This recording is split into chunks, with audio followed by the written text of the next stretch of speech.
Today we're going to take a closer look at the new Honda SCL500 or CL500, depending on what country you're from, but no matter what you want to call it, this is one of the most anticipated motorcycles in quite some time.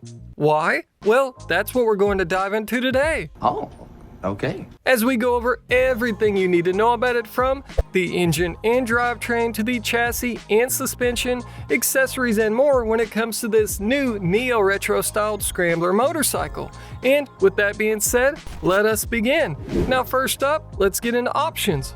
Do you have any? Surprisingly, yes, albeit those options only come in the way of colors, as Honda's anti-lock braking system has become standard and not an option anymore when it comes to most of the model lineup.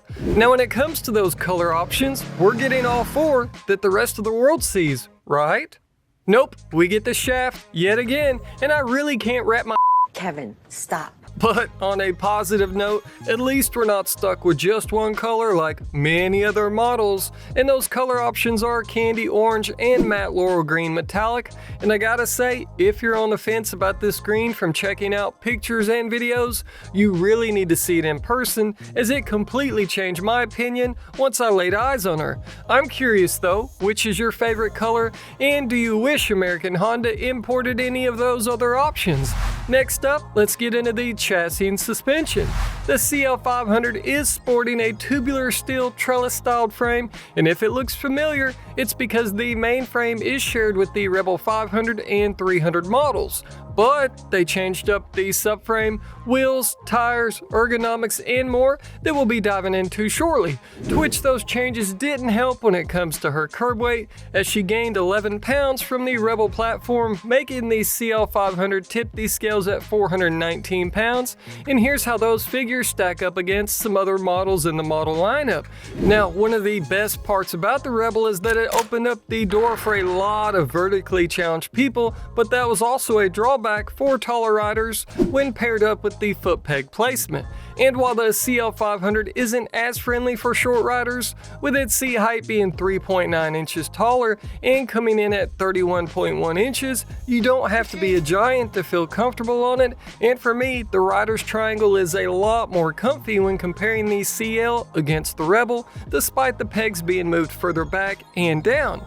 Now when it comes to suspension, up front you've got a conventional 41mm fork with CL specific yokes, but are they adjustable? You know better than that. But that's par for the course though when it comes to Honda and this price segment. However, you do get these period correct black fork gaiters though. Wow. For some added fork sill protection, and this setup helps bring in 5.3 inches of travel, which is 0.5 more than the Rebel. While out back, just like the Rebel, it's sporting a twin shock setup, and they are attached to one of the better looking swing arms out there in my opinion, especially when compared to your normal box section setup. I know, most people probably don't care about that, but it adds a bit of premiumness to the bike, if that's even a word.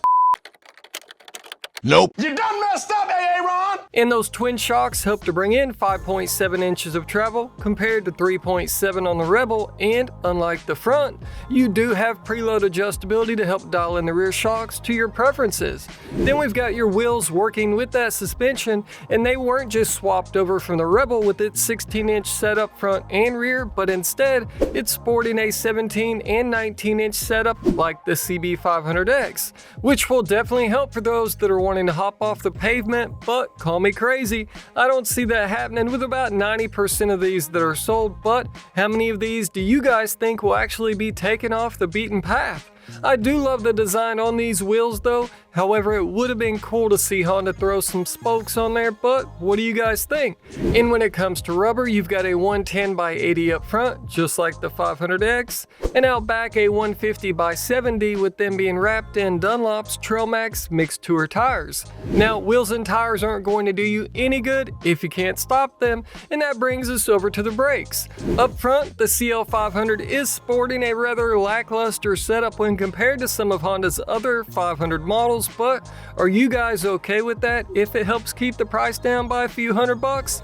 Now, it's sporting a single brake setup like the Rebel with a slightly larger 310mm rotor and a 2-piston caliper biting down on it, while out back the CL has a 240mm rotor that's paired up with a single piston caliper, and like we mentioned earlier, the SCL500 does come standard with Honda's 2-channel anti-lock braking system for some added confidence no matter the surface you're riding on.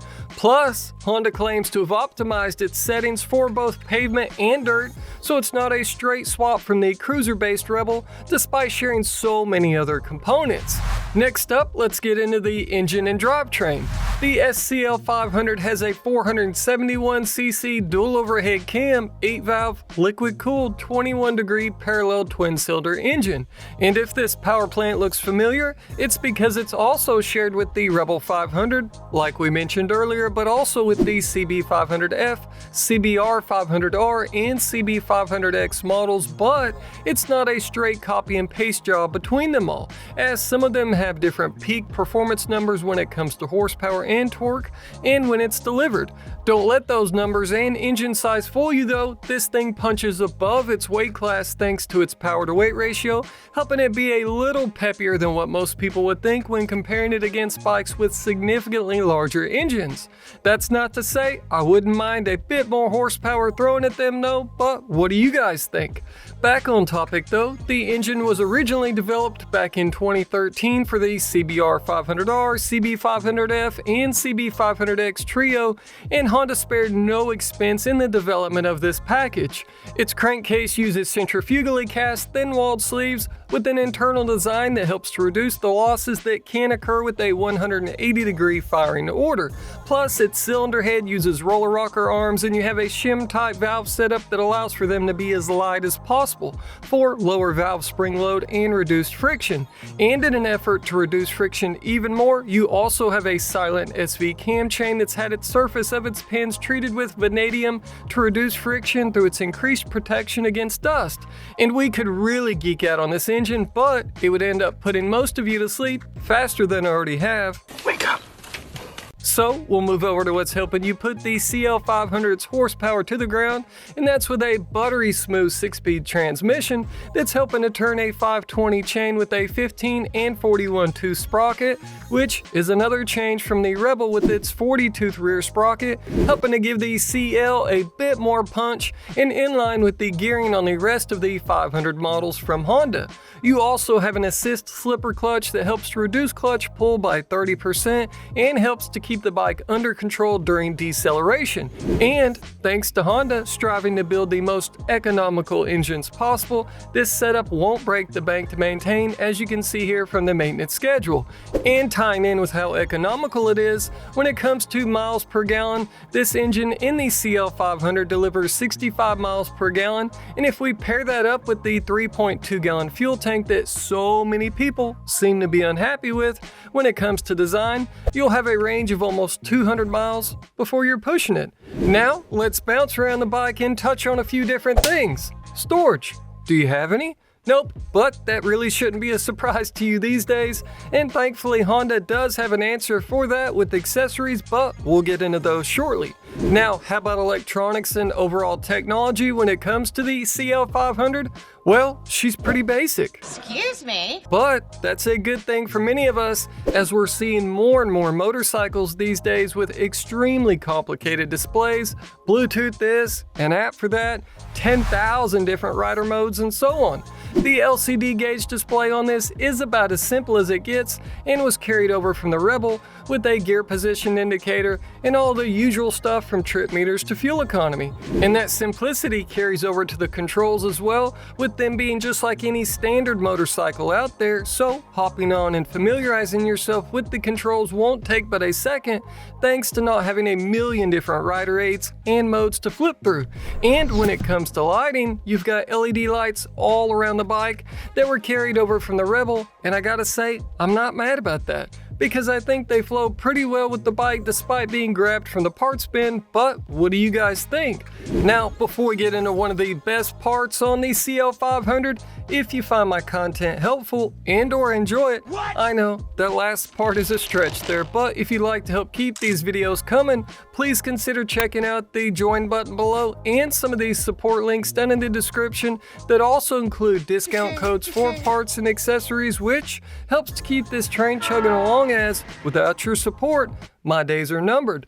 Now, back on topic with accessories. Overseas, Honda offers different packages ranging from a style pack to a travel pack and an adventure pack as well, where they offer you a discount if those specific parts are what you're after, but not here in the States, as you'll need to buy them all separately, which isn't a huge deal, as at least we're getting these accessories, because a lot of the time OEM accessories will vary from country to country, and usually we get the shaft here in the States, just like with color options. But we won't get sidetracked on that rant again though. So you've got options to help increase storage with a saddle bag, yes, bag and not bags, because of that exhaust, or you've also got a trunk setup, and if a trunk isn't up your alley, you can use the mount setup for it as a luggage rack. You also have a 12-volt accessory socket, heated grips, and a taller seat option that bumps the seat height up another 1.2 inches. Plus, if you're wanting to change the styling around a bit and customize your SCL500, you have a headlight cowl as well as a front fender, but I gotta say, it looks kinda goofy with the stock fender being left there, but what do you guys think? And you also have a side cover plus hand guards and rally foot pegs, as they call them, if you're wanting a bit more traction for your feet. And that is nowhere near all of it, but what I'm really looking forward to seeing is how the aftermarket world reacts to the CL500 with parts and accessories to really customize this platform. And now I'm curious, what do you guys think about the new Honda CL500? And what do you think Honda needs to change? Honda does pay attention to these videos, so let your voices be heard down in the comments section, and let's talk about it all, as these videos aren't just for me to ramble on. But thanks again to everyone that's helping to support all of this, and a huge thank you again to our channel members and Patreons for helping to keep this train chugging along, and we'll see you guys in the next one.